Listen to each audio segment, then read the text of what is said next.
Yeah. It's like I said, the idea that Pastor Rob said never happened.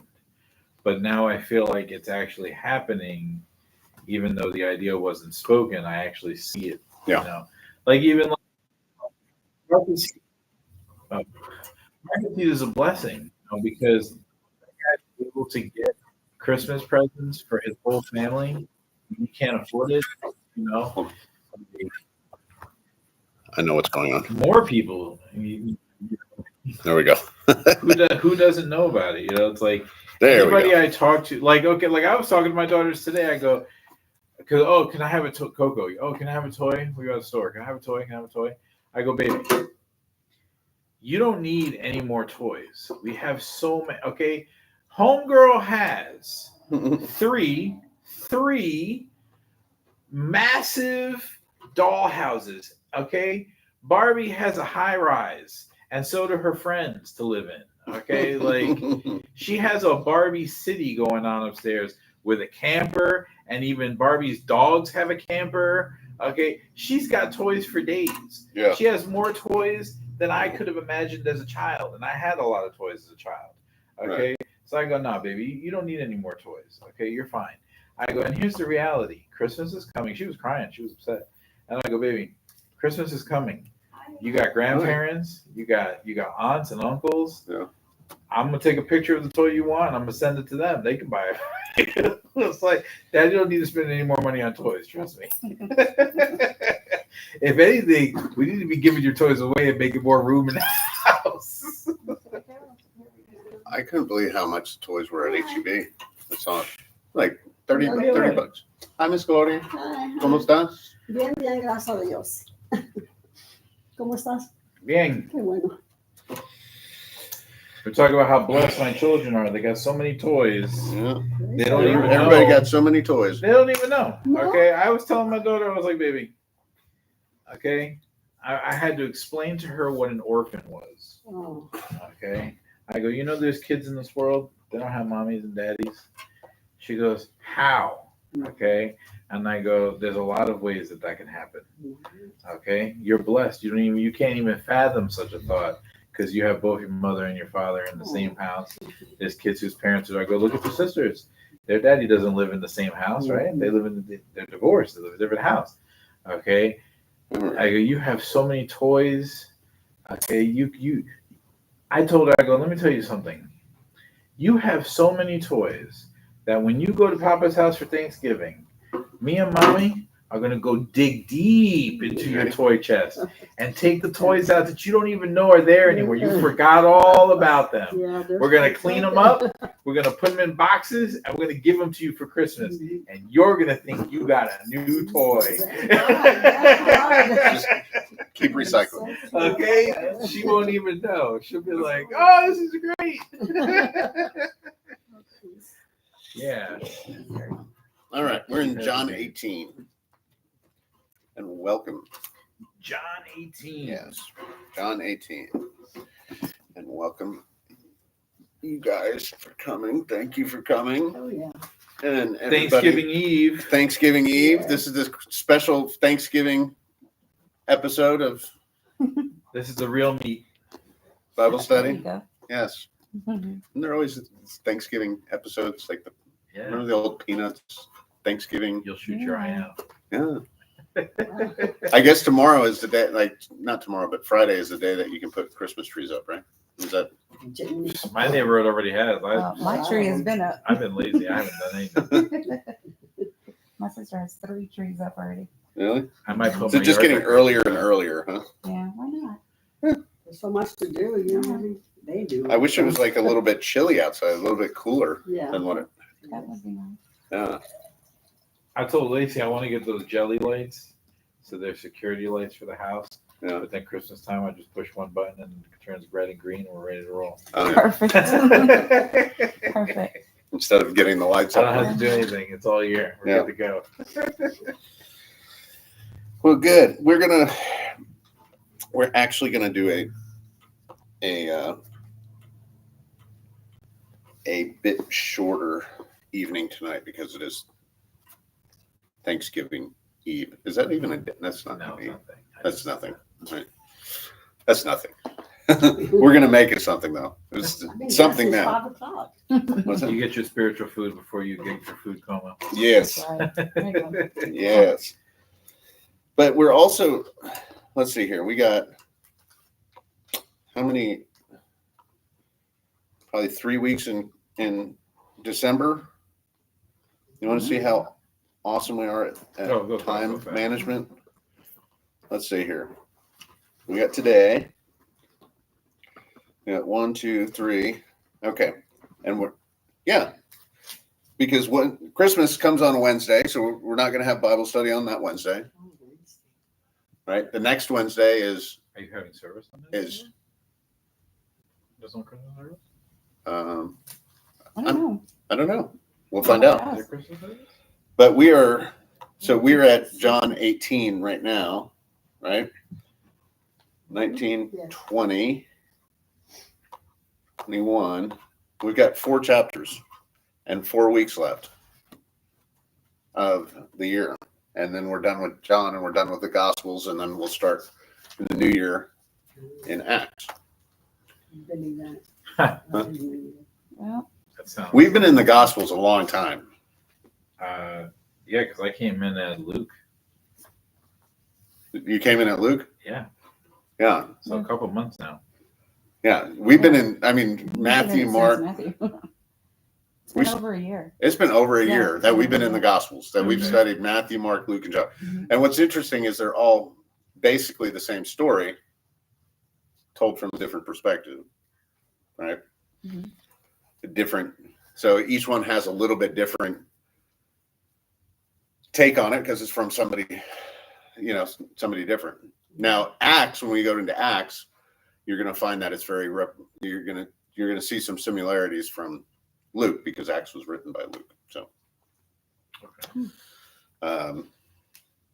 so you will see some similarities, but it'll be interesting having Bible study that's not, going through this because we've heard and seen Jesus speak 4 different times, 4 different ways, right? Each from a different perspective. And what's interesting is each person, even like this, even in this class, you walk away, each person heard something different, even though I said the same words, right? So if each of you were told to recount what happened during the class, you'd each have something similar, but it would say something different, right? Because each one got something else from it, right? And some specifics are going to be very light for one of you, and others are going to have very heavy. So it's just, and that's what we found here, right?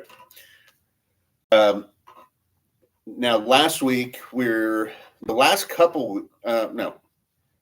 because we were in 15, 16, 17 I think we did 16 and 17 last week. Mhm. But literally there was only like a few sentences in both of those that were not Jesus speaking. Chapter 17, the one that we just finished last week, the entirety of it was Jesus speaking, except for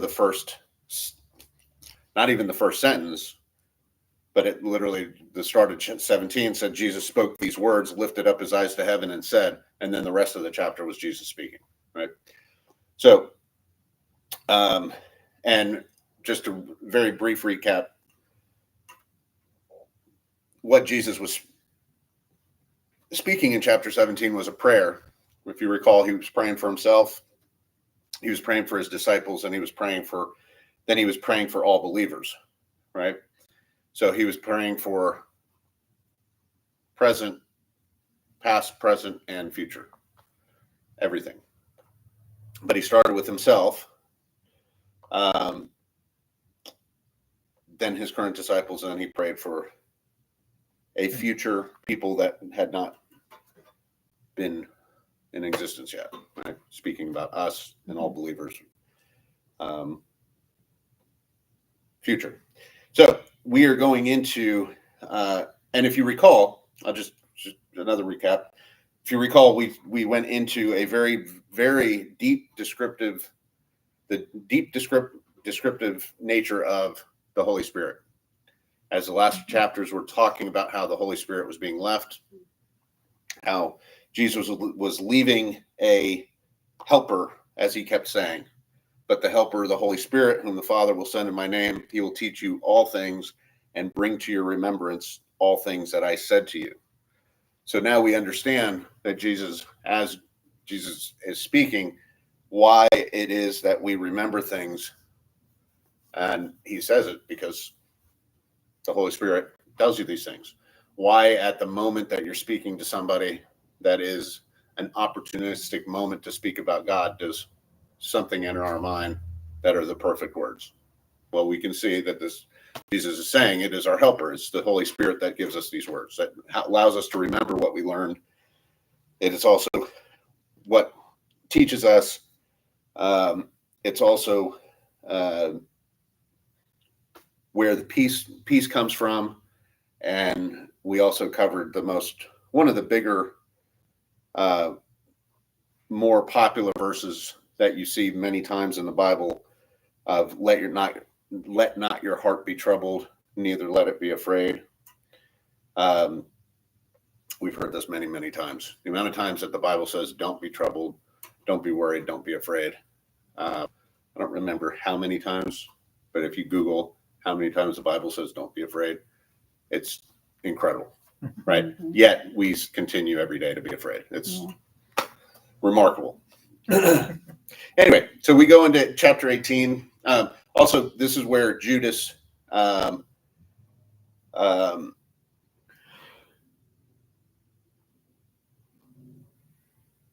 this is right prior to this is where Judas, we find that Satan enters Judas and Jesus tells him, do what you have to do, speaking directly to Satan, and he's, betraying him. So that's where we are at now. I know, Miss Gloria, you were not here last week, right? Mhm. No. So I wanted to catch you up a little bit, and whoever else was not here last week. Okay, so we are on chapter 18, John chapter 18, and starts with the betrayal and the arrest in Gethsemane. When Jesus had spoken these words, he went out with his disciples over the brook Kidron, where there was a garden, which he and his disciples entered. And Judas, who betrayed him, also knew the place, for Jesus often met there with his disciples. Then Then Judas, having received a detachment of troops and officers from the chief priests and Pharisees, came there with lanterns, torches, and weapons. Jesus, therefore, knowing all things that would come upon him, went forward and said to them, whom are you seeking? Now, I just want to stop there for a moment. If Judas had the spirit of Satan in him, okay, and we know this based on Jesus's words, not mine, but Jesus's words saying, Satan entered Judas, and I think it was in chapter 15. I think it was in chapter 14. Maybe 13. Anyway, no, right here, chapter 13. The devil having already put in the heart of Judas Iscariot, Simon's son, to betray him. And then later in the chapter, verse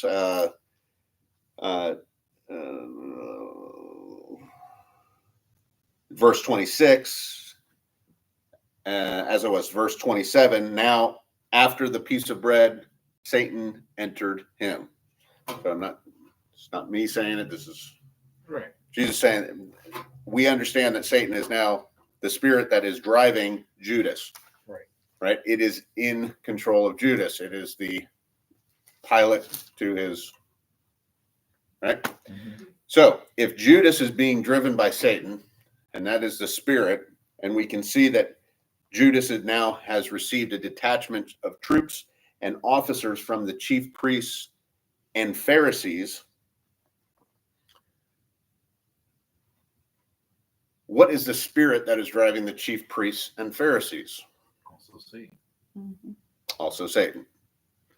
Do we understand the connection there? Yeah. That up to this point, all of these conversations that Jesus has had with the Pharisees and the chief priests have been with the adversary. Right. Right. It has not been with religious, godly people. It has been with the adversary, which is why they were so quick to give him torches, lanterns, weapons, all of these things. Even if you skip ahead to Revelation, the synagogue of Satan, those who say they are Jews but aren't. Right. Yeah. What's so interesting here is, why do you need weapons? Why would they need weapons? Why would they have To troops forcibly and take. weapons against, here's Jesus, who has never once done anything, right? It seems a little excessive, right? Right. But I can tell you this, that the excessive use of things for the purposes of visual are something that Satan is very keen to. As long as you have a bunch of troops and a bunch of weapons, the people looking on are thinking it's something serious, Authority, yeah. right? Even when it's not. 4 cop cars pull up. That's it. What'd you Man. do? That guy's going to jail. We automatically, that guy's going to jail, right? 1 car's pulled over on the other side of the road with a cop. Oh, no, he's getting a ticket, right? 4, well, he's going to jail. So we can see how that relates with how they did this here, right? Jesus, as he says, knowing all things that would come upon him, which, by the way, how awful would you believe that would be? What Jesus's emotions as a man would be going through, knowing what was going to happen. Well, that's why he was sweating blood. Yeah. Like, we think that we want to know the future. No, you do not. Mhm. No, you do not. Leave that to God, because I can tell you it would not be fun. I mean, it just shows the strength of Christ, because if I knew what was going to happen, I wouldn't stick around for it. No. I'm not getting out of bed. Right? They're like, today's going to be a bad day. We should probably go that way. That way. Yeah. All right. Whom are you seeking? They answered him, Jesus of Nazareth. Jesus said to them, I am he. And Judas, who betrayed him, also stood with them. Now, when he said to them, I am he, they drew back and fell to the ground. Did you guys catch this? Yeah. Let's read that again. Interesting. They answered him, Jesus of Nazareth. Jesus said to them, I am he. And Judas, who betrayed him, also stood with them. Number one, think about this. Judas knows who Jesus is, Right. right? Jesus asking, whom are you seeking? He's wanting that. He's setting him up. Have you noticed that Jesus has a way of doing the same thing that Satan has done with them and trapping them? Not trapping them in a manner of manipulation, but like a setup. Jesus knows what they're doing, what they're about to do, but he sets them up. They answer him, Jesus of Nazareth, just like the parable when he was speaking to the Pharisees, and they tried to trap him, and he would say things back to them that would they wouldn't be able to answer, right? Think of the time when he was like the stoning of the woman. And, and he said, he who without sin throw the first stone. Nobody could do that. Nobody could throw the first stone, because they then would be saying that they were without sin. So, and it would be going against their law of blaspheme. So you can see how Jesus operates here. What is the one thing that we find continually in the last couple of chapters, which Jesus keeps bringing up? Did we find that Jesus keeps coming to this place where he keeps saying, I am? What did we learn about I am? Even in the Old Testament, I am the I am. It's God speaking. Right. When he says I am, it is God speaking. Yeah, I am Right. he. And Now, we're Jesus, knocked obviously down. being God, is speaking. But when I say he says I am, things happen to people around when Yeah. They were knocked down. they were knocked down. Mhm. So you see how those words, I am that I am, the power and the authority that is coming. And remember the spirit that is in them. Who is the spirit in these troops, in the Pharisees, and in Judas? It is not the spirit of God, it is the spirit of Satan, right? And here is God going, I am. Yep. And Judas Iscariot also, now when he said to them, and notice, and I'm sure it's probably written in your Bibles as well, this is how you, and also decipher when you're speaking about God, what is one thing you're going to find? Him, he, himself, his are all capitalized. Mhm. So if you reread I am he, you're going to see it's capitalized, right? He's speaking, I am he. Yes, I am Jesus, but I am God, right? And it is it's power, Mhm. right? Now, when he said to them, I am he, they drew back and fell to the ground. Why? Because that spirit cannot be in that presence, right? Then he asked them again, whom are you seeking? And they said, Jesus of Nazareth. Jesus answered, I have told you that I am he. Therefore, if you seek me, let these go their way, that the saying might be fulfilled which he spoke, of those whom you gave me, I have lost none. Who is he speaking about here? His disciples. His disciples, right? But you see the power that he has there. He's directing this. He's directing this. Right. That's It's very clear. They're not taking him. they are not taking him. Do you remember and do you recall back in chapter let me see. I want to say it was chapter 12.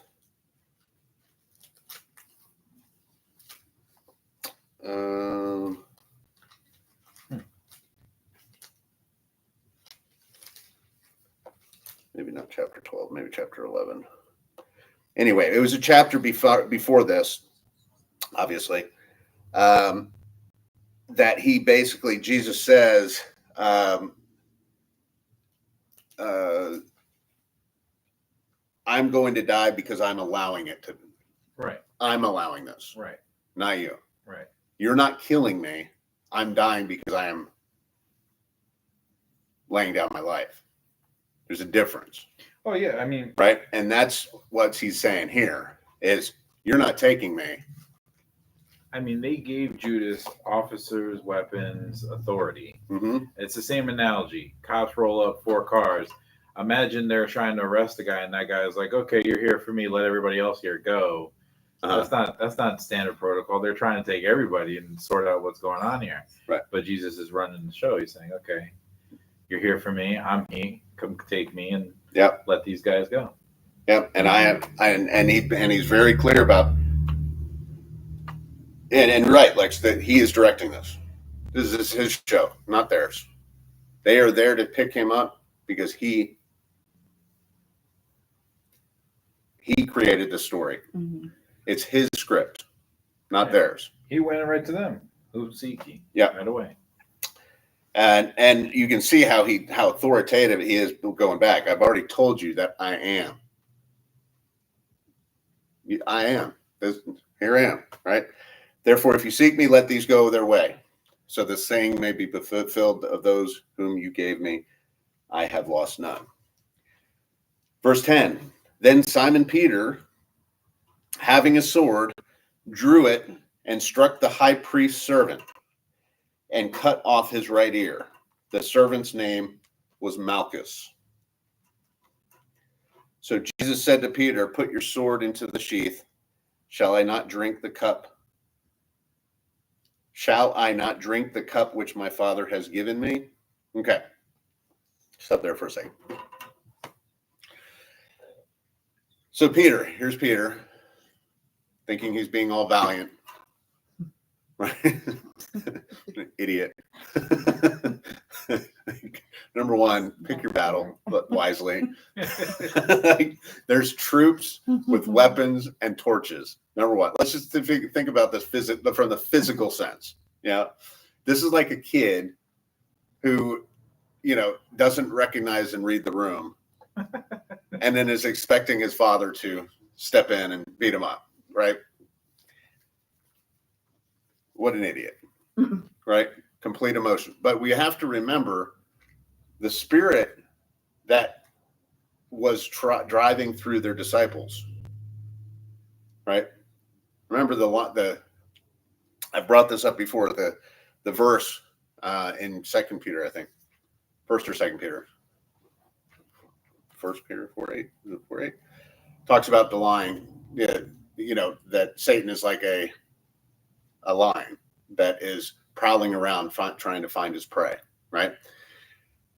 This is what Satan did with his disciples, right? There was a time that Satan even tried to really press on Peter, right? And why is Peter talking about this, about how Satan does this? Because he experienced it. Remember when Jesus said, Satan, get behind me, Satan. He was talking to Peter. Mm-hmm. Remember? Mm-hmm. Right. This move that Peter just did. It was the same thing. Same thing. Right. Right. You got to remember the room that they're in. It's not a room, but the arena that they're in, standing in, right? This area, they've got all these troops and these people with Judas and the Pharisees, all being driven by a nasty spirit, right? Being driven by Satan. You have to be strong. You have to be in the right mindset. And if you're around dark spirits, right? Have you ever been around a dark spirit? How easy is it for your spirit to be affected? Super easy. That negative spirit that's driving it, you break, right? If you're not careful, right? Peter broke. Peter did this in a manner that he broke, right? He acted in the same manner that they were acting, right? Right. Also, this is not a physical fight. This whole story is not a physical fight. This is a spiritual fight. It's a spiritual battle. This is God and Satan, not man and man, right? And Peter striking the troop took it from a spiritual to a physical fight. Right. I think this might even be Satan's attempt here to take control of the situation. Mm-hmm.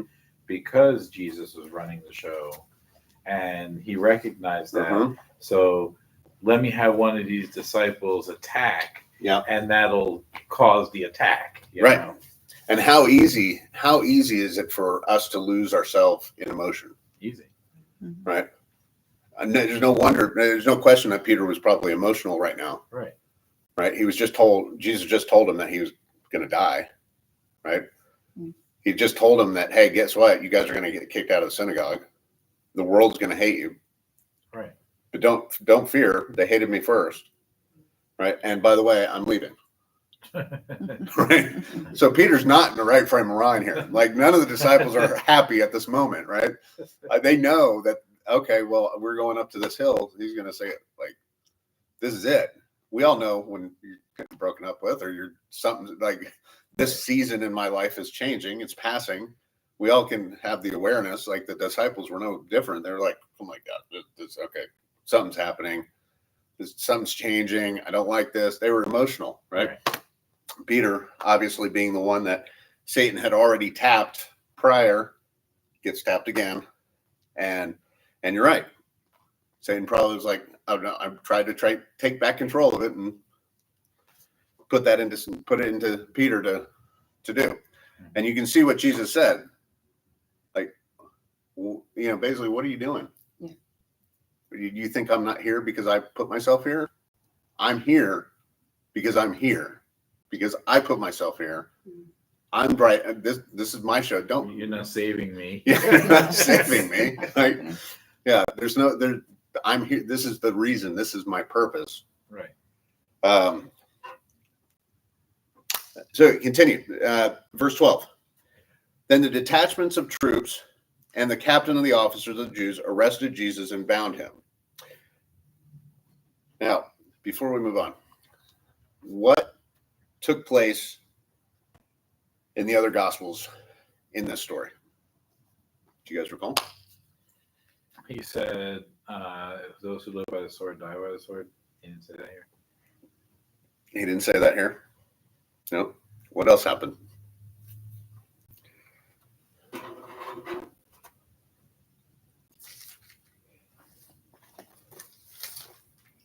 Hmm.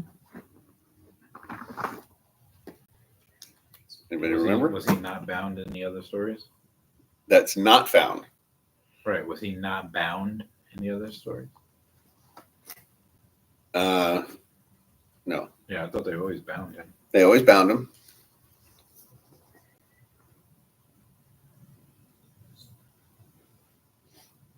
Nothing? No? Okay. Chat in Luke. Okay. And this is pretty big. So this is very interesting. So Luke obviously is third person, right? When he was speaking. Remember, Luke was not present. But he accounted for many different eyewitnesses. Mhm. Okay. So he spoke in the third person, whereas John was present. Okay. In Luke chapter 22, and one of them struck the servant of the high priest and cut off his right ear. And Jesus answered and said, "Suffer ye thus far." And he touched his ear and healed him. Oh, it I was knew it. He reattached his healing ear. that happened? Yeah. He reattached his ear. Yeah. But he didn't do it here. It does remember the Gospels are all the same, are the same stories, Right. right? Spoken from a different eyewitness, a different perspective. Okay. Right. Now, does that mean that it didn't happen because it's not in John? No, I'm sure it happened. Absolutely happened, right? Because we don't take anything from the Bible as there being it's there's no errors. So we know it happened because it Mhm. said it happened, Mhm. right? But why doesn't that happen in John? Well, here's the point. Okay. Everybody that witnesses as we were discussing earlier, we can all leave this class today and all have a different take on what happened. One key point might be more important for one person than it was for another person. Now, this is a pretty big thing, right? But let's think about this. This is a big thing for us. If we see somebody's ear get cut off and somebody just Okay. touch and reattach that ear, Right. that's a huge deal. Well, wait a minute, right? Not only is it a huge deal for us, but can you imagine it being a huge deal for everybody, all the onlookers? Right. Right? It's a huge deal. Yeah. Don't you think there's somebody in that crowd that goes, and that, one of those troops, one of the Pharisees, Judas, one of them, they go, I think we've made a mistake here, because man that can put an ear back without Yeah. without doing anything, I don't want to touch that, right? Right. But it didn't- Should have said something. It didn't happen in Luke, even though it talks about this miracle happening. John doesn't even talk about it. So this is the point. How many miracles do you think John saw? All of them. So this, in his entire ministry, he watched them feed 5,000 people on like 12 baskets, right? Mhm. He watched them do these miracles over and over. It ain't nothing new to John. Yeah. So it wasn't important enough for him to include, he healed somebody, because we don't know how many times did Jesus heal somebody that wasn't written in here. Right. Just because it wasn't written in here doesn't mean he wasn't healing Mhm. people daily and doing things daily, right? So he probably saw things over and over again. Now, here's the other point. If we don't think that it caused people to go, oh, wait a minute, geez, now I see this. I believe him. I believe now. We know the spirit in them was not their own. Of course, Satan knows he can do miracles. And it's nothing for Satan to watch it, right? It's not going to change Satan's decision to try and take him down. Right. They still bound him in some sort of way. In fact, it probably just creates it creates even more envy in Satan's, spirit to want to take him down even more, seeing those, right? So we can see why John didn't put it in here, because it's not going to change the perception of the people, because the people were being driven by the spirit of Satan, right? It hadn't changed Satan's spirit yet. Certainly didn't here, right? Number one. Number two, John's seen thousands of miracles from Jesus over and over and over again, right? So it's not a big deal for him. It's not even a big enough deal for him to write it. Make sense? Right. Yeah. We think about it going, oh my God, that's just huge. It just healed an ear, But it's like, that's 2 extra paragraphs and it didn't make any difference. Just keep going. Just keep going. Keep going.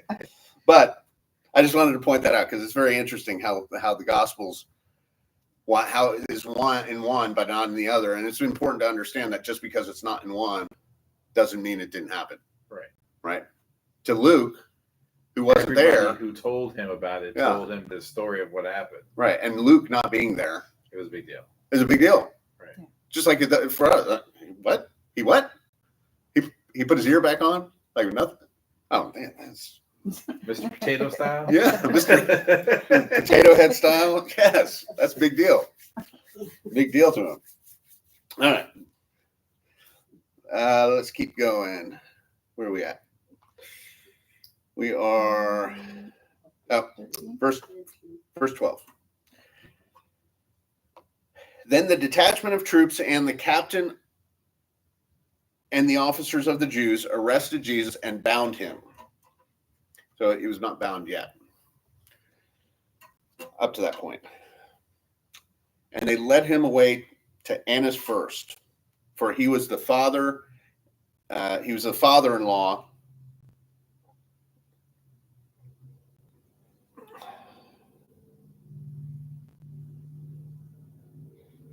Annas and Caiaphas were the high priests. So he led him to Annas is his name first, for he was the father-in-law of Caiaphas, who was high priest that year.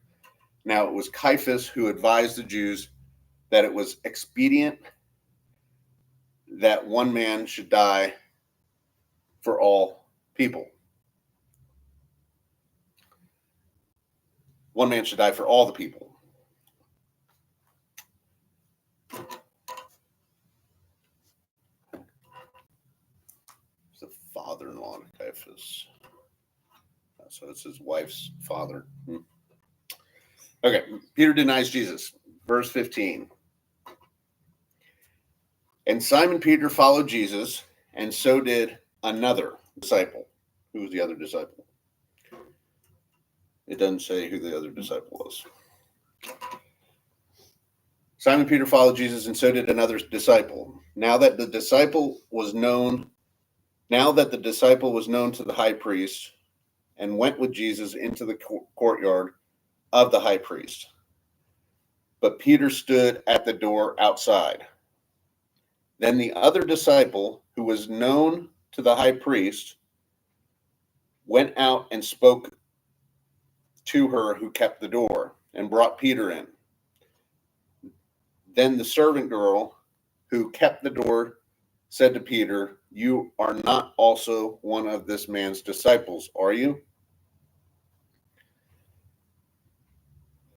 I wonder. Hold on here. I want to.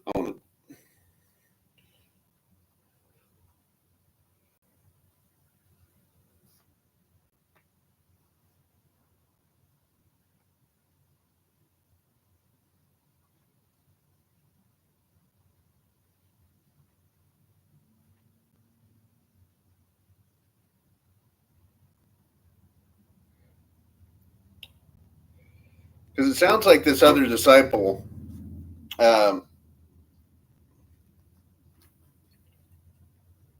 yeah, okay. That's what I thought. Here, so do we know different writing styles of the different disciples and the different writers are very interesting. John had a writing style that he was very, very full of himself, right? He was very, like, he used to talk about himself being the most cherished disciple. Like, he was the most, and he would speak about himself in these terms, and you can read it in John.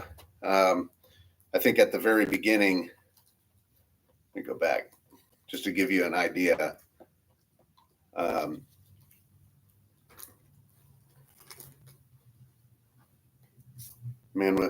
There was a man sent.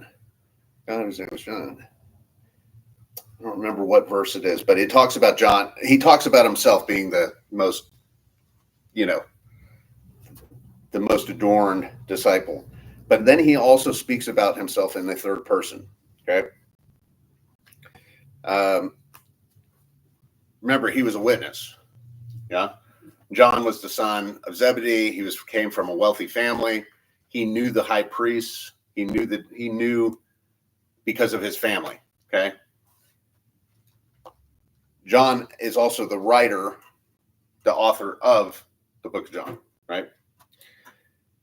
In this section right here, though, as we're speaking, and Simon Peter followed Jesus, and so did another disciple, you can see he's speaking in the third person here. He's speaking about himself. John is the other disciple. Okay? You don't see it written, right? But John was an eyewitness. How can you tell a story unless you were there? Right? How can you write unless you were present if you are writing from your own witness, right? So I'll read this again, and now think about it being John, the other disciple. Okay? And Simon Peter followed Jesus, and so did another disciple, John. Now that disciple, who is John, was known to the high priest because John came from a wealthy family, so we understand the background. Okay, and he was allowed to go into that courtyard, and went with. Now the disciple was known to the high priest and went with Jesus into the courtyard of the high priest. But Peter stood at the door outside. Then the other disciple, being John, who was known to the high priest, went out and spoke to her who kept the door and brought Peter in. Then the servant girl who kept the door said to Peter, "You are not also one of this man's disciples, are you?" He said, "I am not." Now, do we understand this story now a little bit better? John goes in there because he's allowed to go he goes in with Jesus, right? And went with Jesus into the courtyard of the high priest. He can go into the courtyard because of his family's wealth and because he's known. So his reputation, right? He goes with Jesus as a disciple of Jesus. So Peter denying him here by her going out, because look, the other disciple who's known to the high priest went out and spoke to her, being the guard gate, right? The lady at the gate. Let him in. Yeah. So imagine going to a club. You know the owner. He lets you right in, and you go over to the door, and go, "Hey, listen, can you let my buddy in? He's with me." Right? And everybody's like, "No, I don't know that guy." And the guy at the guard goes, "Hey, aren't you with that? You're one of his disciples, right? No. Because your buddy just talked to me and said to let you in." And Peter's like, "No, I'm not." Do you understand why this is so strange? Why Peter would deny him, right? Right. It actually is strange now. Like, It's strange, right? The fear that he had, even though John John already made the way. Like John already went in there with him. Like John, nothing was happening to John, right? It wasn't like John was getting, you know, arrested or anything. No, he's one of his disciples. He went with him. Huh. Interesting. You see, Yeah. it's very interesting why he would do this, right? Obviously, we know that Jesus told him that he was going to deny him 3 times. But we can also say, we also know that God does not go against your free will, right? It's a law of free will. So then God can't, if God goes against his own laws, that makes him a liar, and he's not a liar, right? So we understand that it wasn't God forcing him to deny him 3 times because he said so. But it's very interesting why he denies him when he was like the whole purpose was to let you in. Yeah. So you could why are you denying this? Right? Because he was scared. It was fear. It was fear.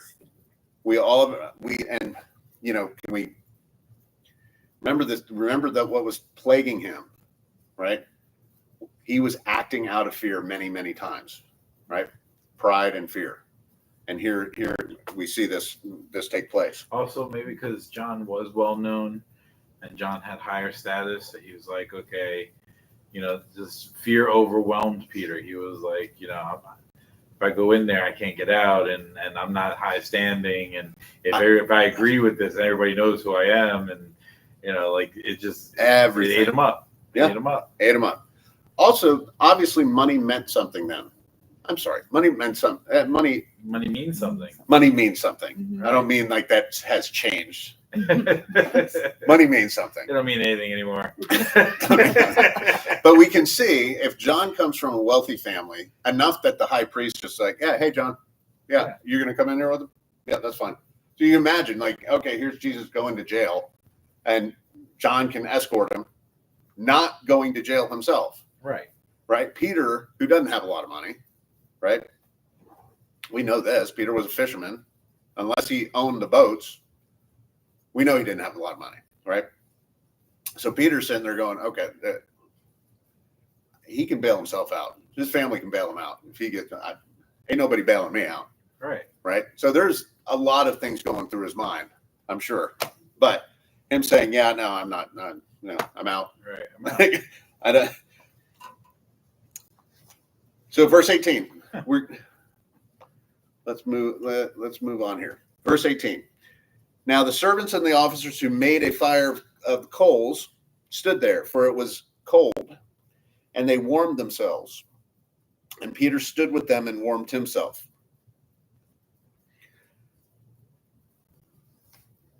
Jesus' question by the high priest. The high priest then asked Jesus about his disciples and his doctrine. Jesus answered him, I spoke openly to the world. I always taught in synagogues and in the temple, where the Jews always meet. And in secret I have said nothing. Why do you ask me? Ask those who have heard me what I said to them. Indeed, they know what I said. So, this is an example of Jesus not being a witness to himself, but saying, hey, don't take my word for it. Ask everybody that's listened, right? Mhm. And ask what I said to them. And when he said these things, one of the officers who stood by struck Jesus with the palm of his hand, saying, do you answer the high priest like that? Jesus answered him, if I have spoken evil, bear witness of the evil. But if well, why do you strike me? Then Annas sent him bound to Caiaphas, the high priest. Remember, Annas is the father-in-law to Caiaphas. Okay? We can see that during those times there certainly was a classification of people, and you could marry into it, right? So we have high priests that are father-in-laws, son-in-laws, right? Remember, with Pilate and the wife, cutting off the head of John the Baptist. We have, Yeah. So being the father-in-law to the high priest gives you a higher standing than the high priest? Because they brought him to him first. he is also a high priest. Being a high priest because he's married? Like that's how that works? Or they're married in? Oh, Could be. Caiaphas became a high priest because he married the daughter of the high priest? Is that how that works? Probably. Okay. That's probably closer Okay. to probably what it was. I'm not exactly sure who is the high priest first. Okay. But typically it's, when you have those situations where you have a lot of those Because- were arranged Yeah, as 'cause well. he said you answer the high priest, so Yeah. he's calling Annas a high priest. Yeah, those are typically families, right? And they're arranged. So, Okay. you have a family of priests, right? Fathers priests, sons of priests, Should have been the house of Levi. Yeah. Yeah. So they set it up for power, right? Obviously, you can see how that works. Right. The two people. Do you think there's any objective judgment here when you have one of the high priests being the father-in-law and the other high priest the son-in-law? No. What do you think Caiaphas is going to do when Annas sends Jesus to him? Whatever he tells him to do. Whatever he tells him to do. Right? So there's not really any objective perspective or point of views with what's going on. Yep.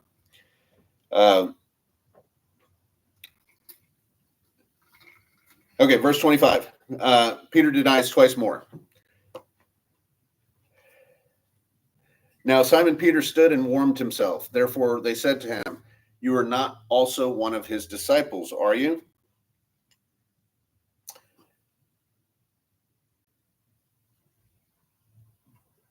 He denied it and said, "I am not." Okay. One of the servants of the high priest, a relative of him, whose ear Peter cut off, said, "Did I not see you in the garden with him?" Peter then denied again, and immediately the rooster crowed. Now, so we can see now this one of the servants of the high priest, a relative of the guard, Of Malchus. of Malchus, Yeah. that had his ear chopped off and put back on, Right. right? Didn't I just see you cut off my cousin's ear? Yeah. I was there. I saw But, it. I saw you cut it off, and then I saw him put it back on. Right. Right? We can see, but here again, a relative of those who Peter just cut off. Did I not see you in the garden with him? So I just saw you cut his ear off. That was I you. remember vividly. I was there. I was there. Ear removed, ear put back on. You This whole removed the thing ear of happened. my cousin, and then it got put back on. Right. But you can see what is happening here. What spirit is driving this? It's a spirit, right? Mm-hmm. Because they're not bringing up, "Hey, I was in the garden.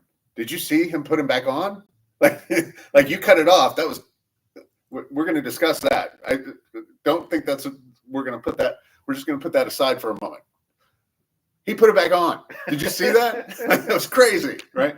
No, he's not saying that. He's saying, "Hey, I saw you with him. You cut off his ear."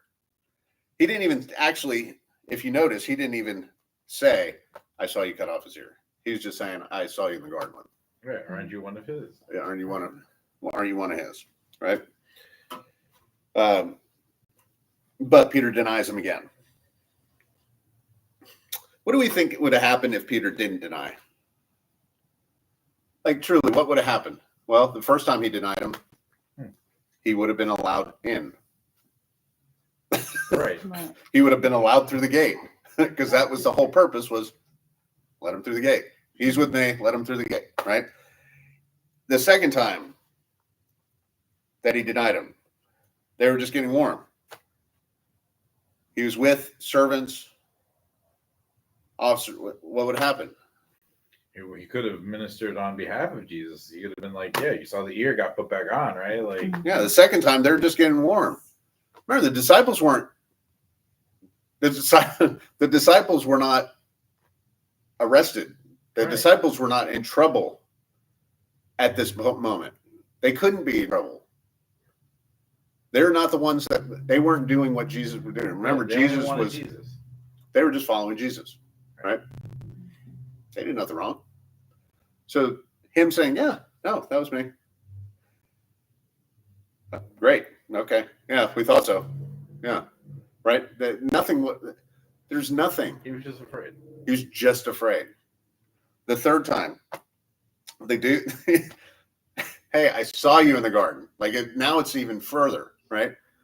The first time it was like a general statement. Aren't you one of the disciples with Jesus? Because John just told me you were to let you in through the gate.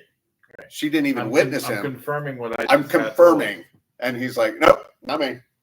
The second time, right? They're like, hey, are you also one of his disciples? They don't say that we recognize you. They Right. just say, aren't you one of his disciples? They could have been asking, hey, so what happened? Like, Yeah. what? Dish the tea. I want to hear it. Mm. Like what? Nope. Why are you out here? You could be in there. It's warm in there. Right, you idiot. Right. And then the third one is, no, I saw you. Right. I saw you at the garden with him.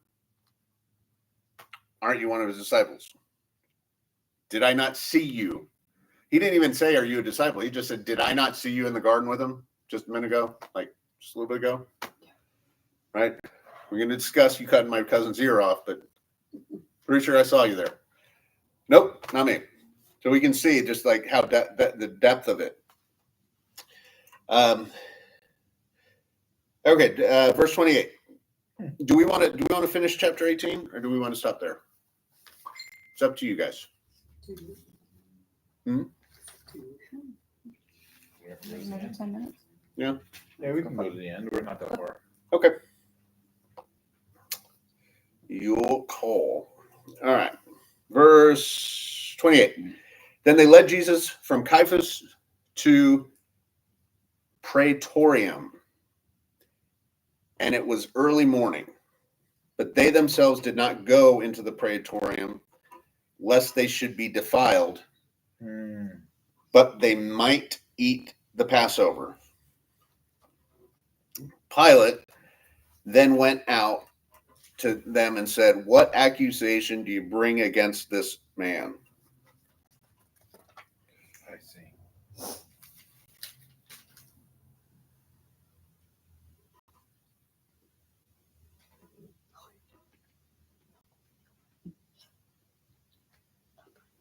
Yeah.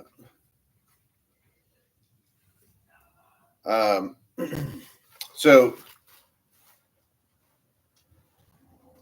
the Praetorium is just like the governor's house. It's like the headquarters, if you will, like the main place. Like there's several different uses of it, but we can just say it's the house of. Obviously, we see Pilate is there, so it's the house of Pilate. Okay. Right, but they had to respect Passover, so they couldn't go in there because if they did, it was to conduct business, and you're not supposed to be conducting business on Passover. Yeah. Exactly. Yep. They didn't care about the other laws. Okay. But not that. This one they cared about. Because it was the one that would be seen. Right. That's right. They answered and said to him, if he were not an evildoer, we would not have delivered him up to you. Then Pilate said to them, you take him and judge him according to your law.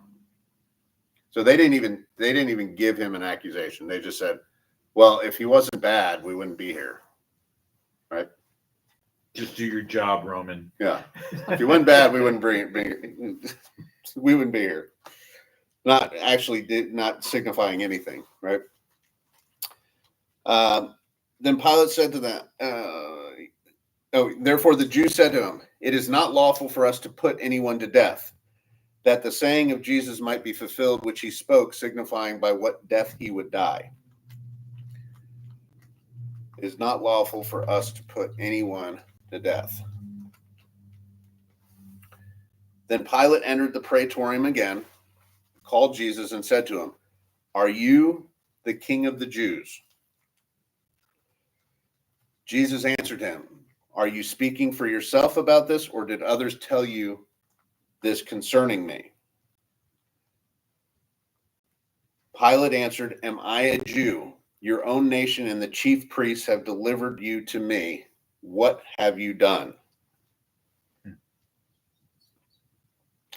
Remember, Pilate's not a Jew, right? Right. So the Jews have brought him to Pilate, but he is not a Jew. He does not care about the Jews' laws, right? If he did, then he himself would be a Jew, but he was not. So Jesus answered, "My kingdom is not of this world. If my kingdom were of this world, my servants would fight so that I should not be delivered to the Jews. But now my kingdom is not from here."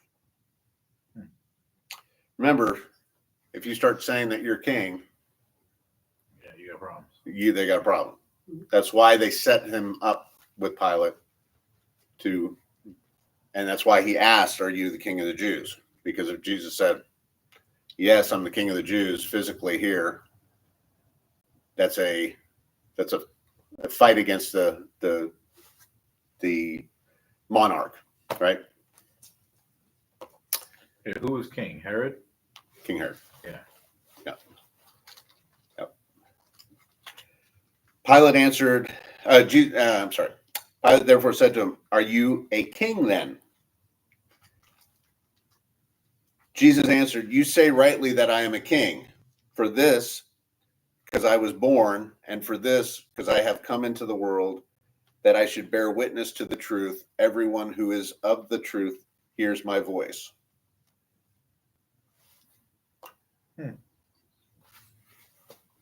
Pilate said to him, "What is truth?" And when he said this, he went out again to the Jews and said to them, "I find no fault in him at all." When Jesus speaks, when the Holy Spirit speaks, if you are not of God, do you understand what he's saying? No. Do you think Pilate had any idea what he was saying? All he was doing was hearing him say things that he was going, okay, the only crime this guy is he's nuts. Yeah, it was like political talk. Right. Because Pilate really didn't want to have a problem because already It's not his problem. well, he didn't want to make it his problem because then he'd have to answer the emperor. Right. And he's just sitting there going, this guy did nothing. Right. Like you didn't even cover, he didn't kill anybody. He didn't hurt anybody.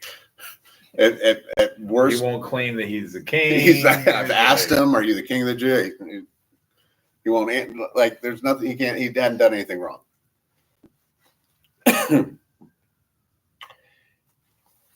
But Pilate uses the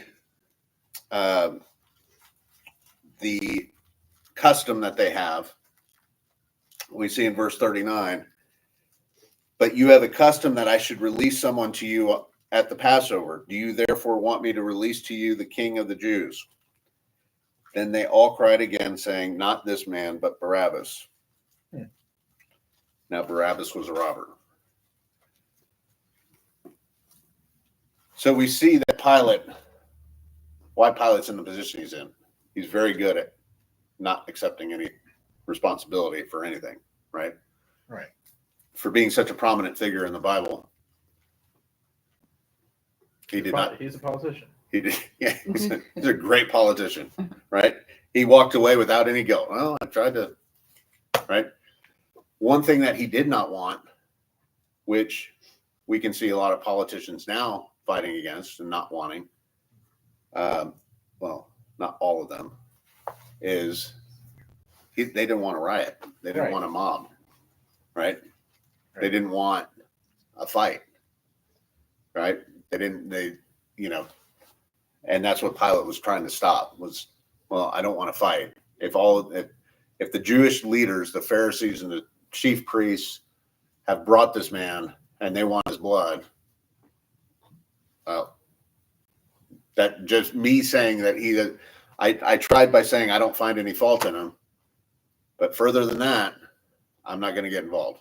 I don't want, because even if he just says, okay, there's no fault in him. I'm releasing him.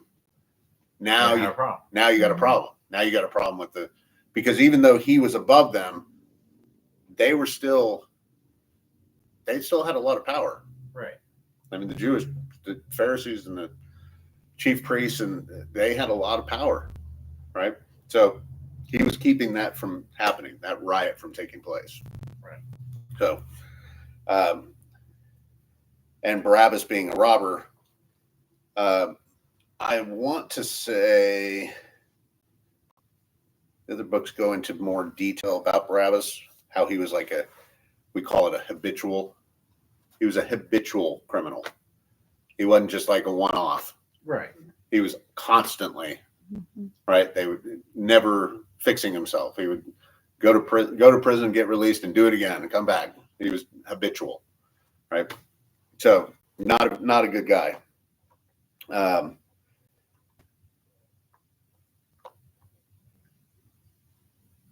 And I think that's we're gonna end there. Mhm. That's the end of chapter 18. Mhm. Any questions on that? That's a pretty good chapter. I like that chapter. We have 3 more chapters, 19, 20, and 21, Wow. and 3 more weeks of the year. We planned that exactly the way that We did. we did. We planned that. So good. Yeah. Our timing is impeccable.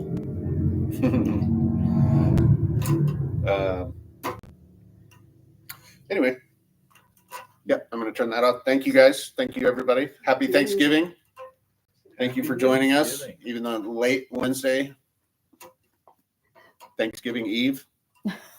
I was expecting people to bring food. You But- were. Yeah, I did. you brought a pickle. Yeah. All right. Thank you, guys. Have a great holiday.